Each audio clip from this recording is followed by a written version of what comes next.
Hey everybody. Hi everybody, good morning. Thank you so much for tuning in today to HEALTH3. My name is Jana and I'm your host. And today I'm going to be focusing on mental health, which is one of the three very crucial dimensions that we balance in the program that I've created.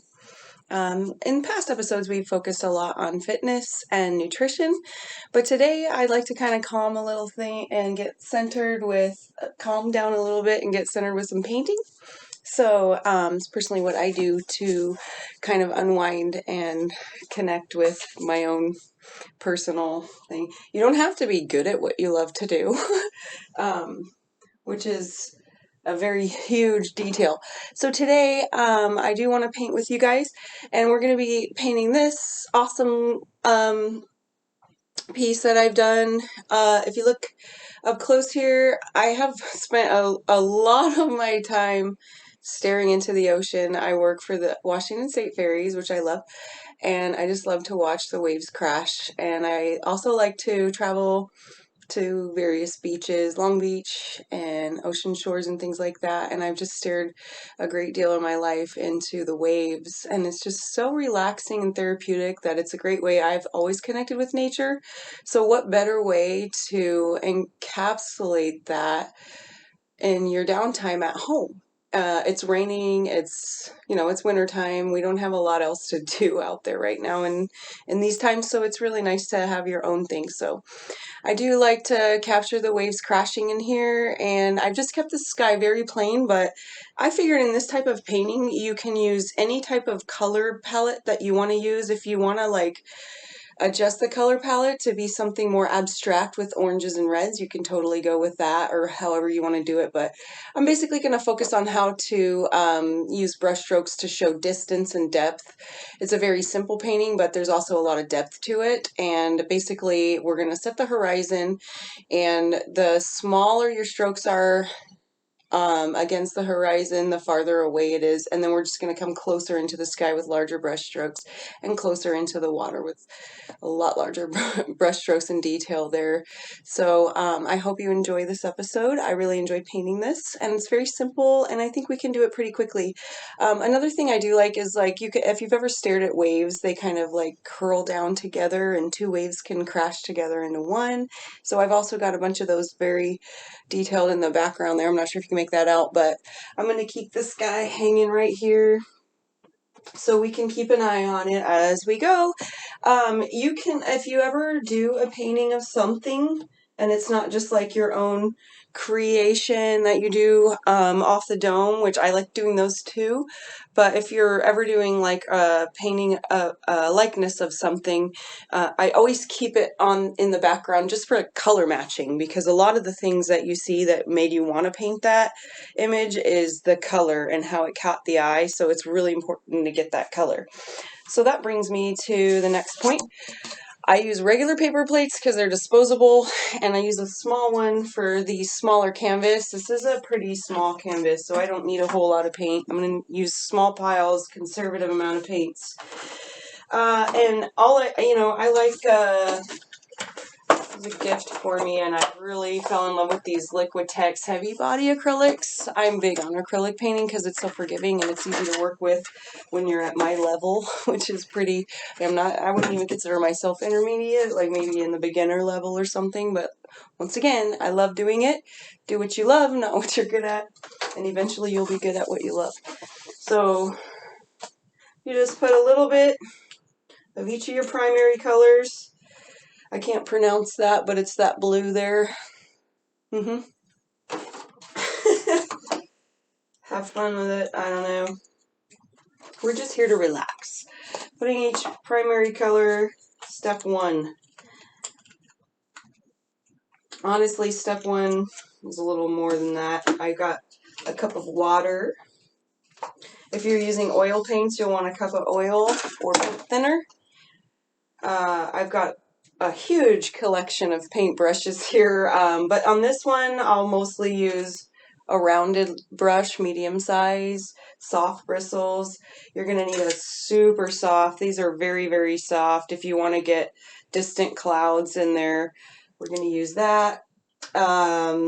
And then to get the foam of the waves, I like using a tool like that. Before I had this, I used a regular old cake frosting spreader, so just improvise, use what you got, and it's always magical if you work with what you got. So one of my favorite brushes is that big flat one because it helps you really blend color in and keep appearance of brush strokes, and we'll get to that. You'll see it. So moving on, and I usually, in addition to the primary colors, you gotta have a pile of black, and I make a bigger pile of white. I use regular titanium white, but I use a lot of white because I like light. So I'll probably use about double the amount of white than any other color. Awesome. And if you like a more detailed approach to your painting and you want to blend more, then you can have some of this translucent blending white. If you know your way around some paints, you'll see some transparent. It just basically works like diluting it, but it makes it look more diluted, and considering we're painting water, you might find that useful. So once you got your regular old palette set up, I'm going to get my big flat brush, and we're going to start at the top. I have put a piece of painter's tape. You can use scotch tape, masking tape, whatever you have laying around. Once again, just be resourceful. Use what you got. And then one way to separate water from sky, because it is a lot of blue, you want to make sure that you're not getting too much of that blending together. So the trick to it is the sky will always have red tones, whereas the ocean will follow more yellow tones to take on a more green reflection of, especially around here in the Northwest, they got more kelp and seaweed and everything, so you get a lot more green tones in the water, and that's what I've stared at a lot, so we're going to stick with what we know. All right. The large square brush, because I'm starting at the top and working my way down this way. If I need to rest my finger for anything, I won't be worrying about getting into my paint. We will go up and down, but to begin with, just take some red and blue and a lot of white. And I'm putting the white on the opposite end so that I don't cross-contaminate my colors into the white. And we're just going to mix that all around and make a nice kind of reddish blue versus the greenish blue we'll make later. Lots of kind of purple tones, and it's going to be darker and more color saturated at the top.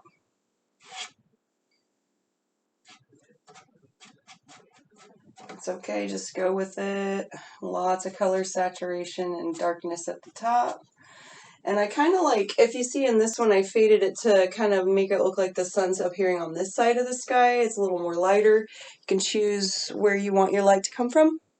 So that's another fun thing about that. And then I'll take a lot of white and just put a stripe down and just go with that. And we're just going to take some time and really work with the paint till we got where we like it, and just back and forth. Keep your brush nice and wet, but always go on the plate before you touch your canvas so you don't mess up what you have and you know what's going to happen. And I'm just going to make this look how I want it.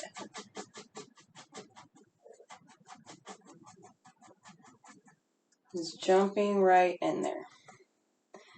And you guys will just take a minute here to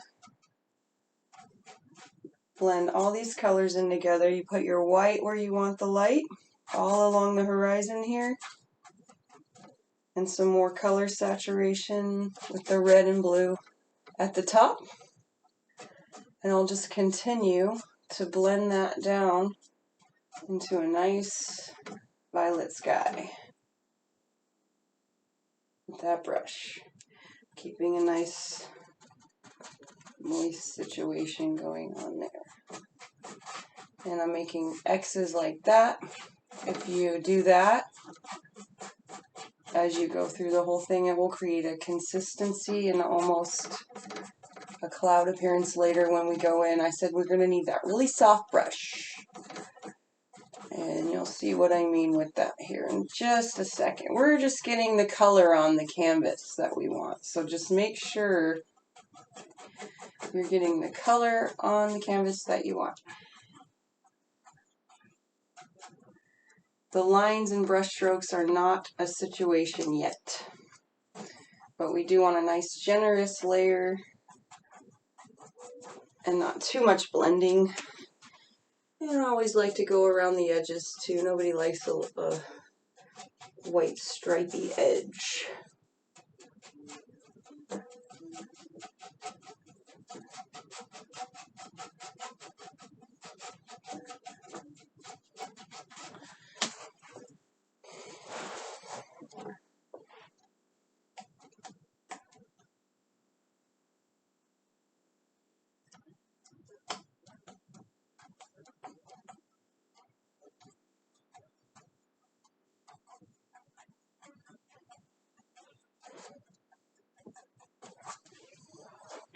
And then once you have your colors mapped out, I'm going to set that in the water. And we're going to take that really light feathery brush I talked about earlier. And it almost looks like a broom because it's such soft bristles. And by this time your paint has started to get just a little bit tacky, which is a good thing. So I'm going to leave that brush dry. You're not going to dip it in any water. Your paint should have just enough moisture yet. And you're going to start in the lightest area and circle your way out. If you start in the darker area, you're going to lose your light. So we're going to stay in this really light area and just circle our way out. And you just go with each stroke and circle your way out.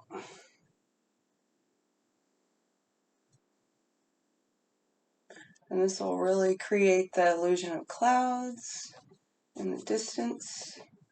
So once you have that, it's okay. You don't have to wait for it to dry completely. That's the beauty about acrylics. As a matter of fact, I put this on here more as like a guideline than anything, because you've never looked off into the horizon and saw a perfectly straight line. You see, I dropped some blue down there anyway.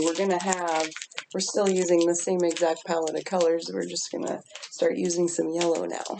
But one key factor that I do say is always have a whole stack left, because if you get too much of the yellow, red, and blue, you're gonna end up with brown. In which case I say go down and do some sand and get the brown done. But right now I'm just gonna work on getting a really dark blue, metamorphosize into what you want as you go. And I like to take these tapered brush because I can work with the flat or the point, and you can do a whole lot with this when it comes to water and move it in a twisting fashion to get those waves there. So we're going to start out with this, and I'm actually going to take pure blue off of what I had left there. Try not to get any red if you can. And we're just going to take some of that blue that I can't pronounce. There you go. And I'm just going to run it with the longer point facing to the left, and I'm running right side, just leaving a little bit of space between the sky where I'm at. Flip it around. Once again, the longer ones on the back end now. I've got the longer end on the left and I'm pulling it. I got the longer end on the right and I'm pulling it to the left to connect. And then you have kind of a darker situation going off, so you're looking straight on. And we'll just grab a little bit more blue and just touch up that line and really hug it as much as you can to make a nice, clean connection with the sky. Just like that. Easy peasy. And all the way across.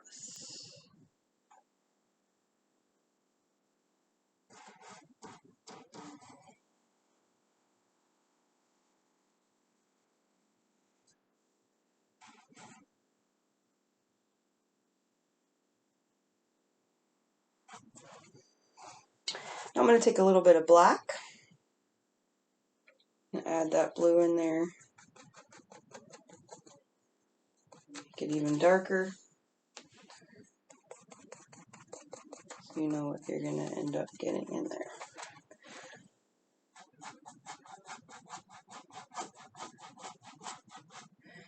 Just going to give us a little dimension.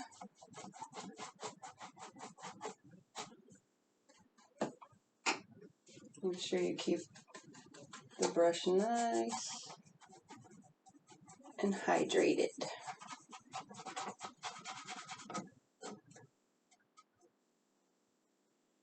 I don't like to see any canvas through. And if you just make this easy back and forth motion here, you'll see waves start to develop. And we are going to work with those lines later, so leave it. Work with what happens. All the way across the horizon. A little more moisture here.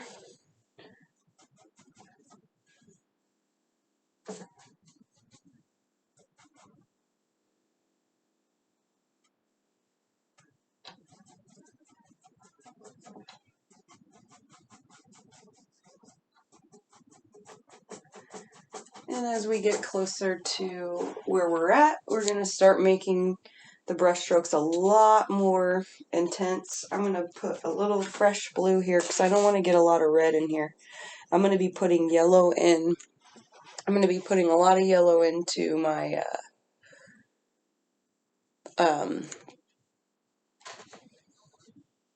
water, so I don't want any red or I'm going to end up with too much muddy brown color. So I took some blue, it's nice and thick, and I'm going to start working a little white into it. And I don't have much red in the way there. And we'll grab some yellow, and we'll start to get a nice little seafoam green. Aquamarine seafoam color.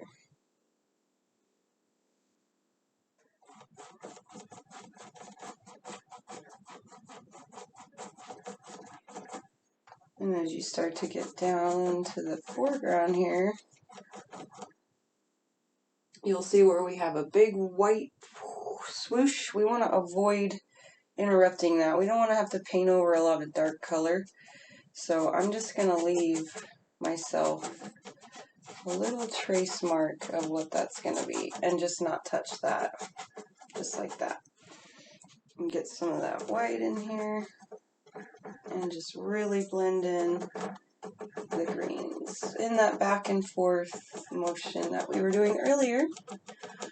And now that we have a basic layout of the coloring, we're going to start working that blue in and blending it up into the background. So up and down this way.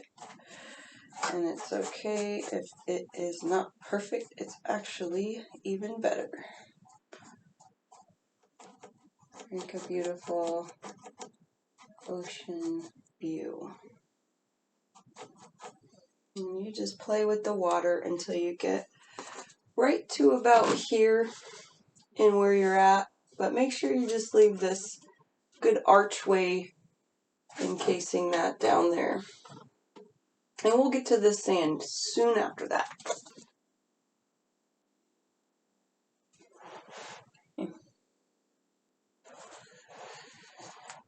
Start to see some fun things develop. Now I'm going to go back to my lighter greens down here. Lighter seafoam green. And we're going to start putting the highlights into the wave we have there.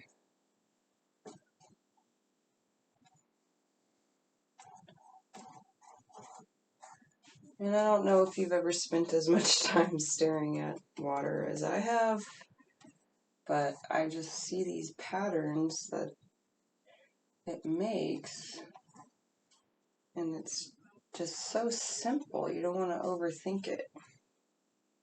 Water is very chaotic and simple. I'm going to take a little tiny bit of black, mix it with the blue to really get some shadows going up here. for up underneath there. And just a little bit more black here in the center, so I get good low lights going. I'm just going to curl my brush up and then grab those blacks and curl them down. And curl up and then curl the blacks down. And make it beautiful. And we're just going to put a little bit of blue down there. I want to save lots of space for some sand.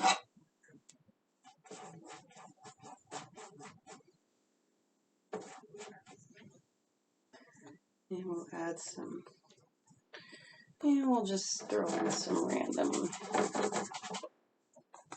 filling in that in.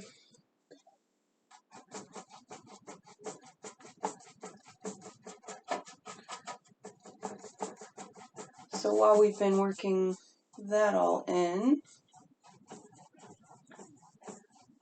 our horizon's been drying. So we'll give this a bit of time. Once you have that kind of looking how you like, you can move back up into here. I feel like looking at it, it's still just a little bit too wet to be adding any highlights in. You definitely don't want a whole lot of moisture showing. I still see quite a bit of sheen there with the light showing on there. So I'm just going to give it a little bit more time. And while we wait, we can come down and start just this very basic, simple sand in the background. Once again, this is all super easy, just doing it for fun. Very forgiving. So I'm going to add some more white because, like I said, I always like to use a lot of white. It's late in the evening for me. I've been up early. So excuse me if I sound a little bit tired. But I like to paint when I'm tired. I like it when it's the evening time. I've had a long day. I'm too tired to work out. You can't always just work out for your health, you know. HEALTH3 is about a three-dimensional approach to health. So sometimes we work out, sometimes we paint, or whatever you do. And once again, if you guys ever want to interact with me and share what you do for your mental health, I love seeing it. I have a friend who's souping up his Jeep right now. He loves doing that. And one of my friends is also starting her own garden because it's coming up in wintertime right now, and she has a little windowsill garden for her kitchen, like makes her own herbs and stuff like that, but is also getting ready for the spring and getting her seeds ready for the spring. So right now I'm taking a little bit of that light blue and I'm just going to put it off to the side here because I don't want to use my favorite brush that I've been using for the water, for the sand. You're going to put that in the water, and in the sand I'm going to go to that little rounded brush with the softer bristles. And I've put a little bit of that baby blue off to the side.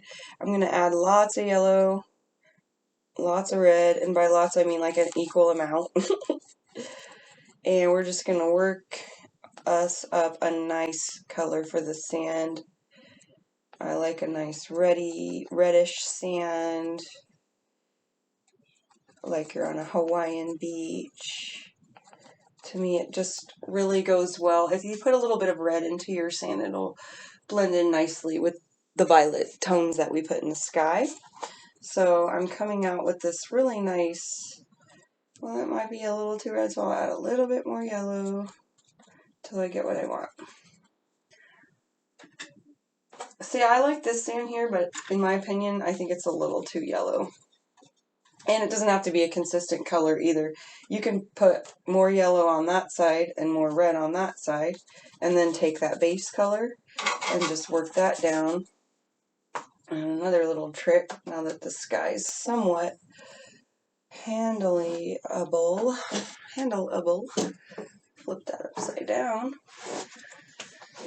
just get our sand painted on real quick.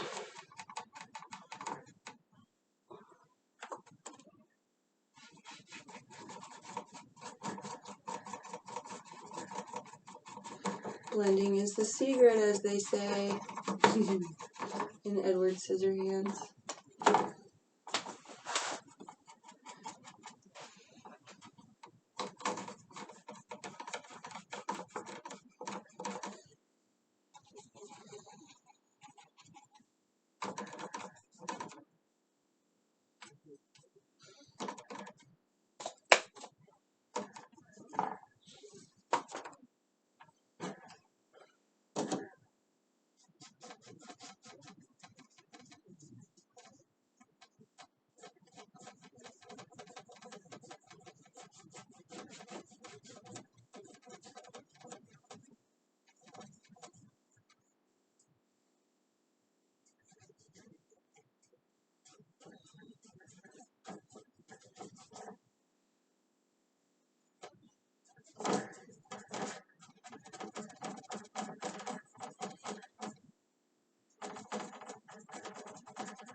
You get to these brush strokes that you're not happy with, just erase them right into the sand.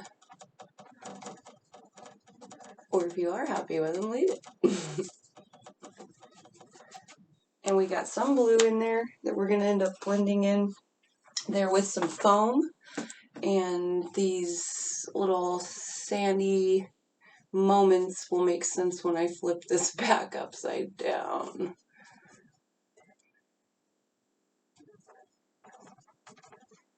All of it will come together with foam. It's okay to leave some white canvas coming through right here because we will be using our spreader to add some foam up on top of it, so it's totally fine to just leave that how it is. Right now I am super happy with the depth, dimension, and colors of the sand, so I'm gonna flip her back right side up, and we now have a very nice space for the sand. Also doing good with having all the sky drying, so if you wanted to come through and do any more blending into the sky, now is a good time to do that. Adding any highlights into the sky too. So I'm going to ditch my sand brush because I'm super happy with that, and we are not going to need any more brown. And that's why I only use that on a tiny little bit of making a mess here. But I have a ton of plates here. Don't ever be shy about supplies. You should have plenty on hand so that if you start to get frustrated and feel like your piece is going downhill, just get a new plate and freshen your water, rinse your brushes, come back to it. Don't keep going in frustration. That's how you can ruin hours of your life that you work so hard on. So right now I'm really happy I've got my waves coming in. I didn't spend a whole lot of time detailing things yet because we don't know where the foam's going to go yet. We're going to let it tell us where it wants to go. I do want to take some more water though. So I'm going to get my big brush. What do you do? My tapered brush that I like so much.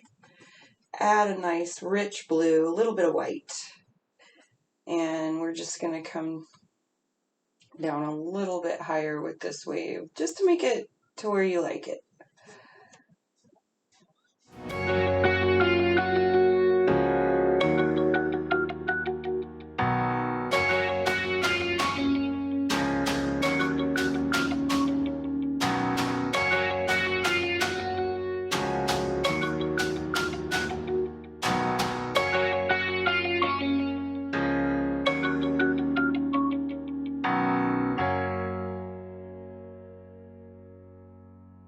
I love you. Impress yourself.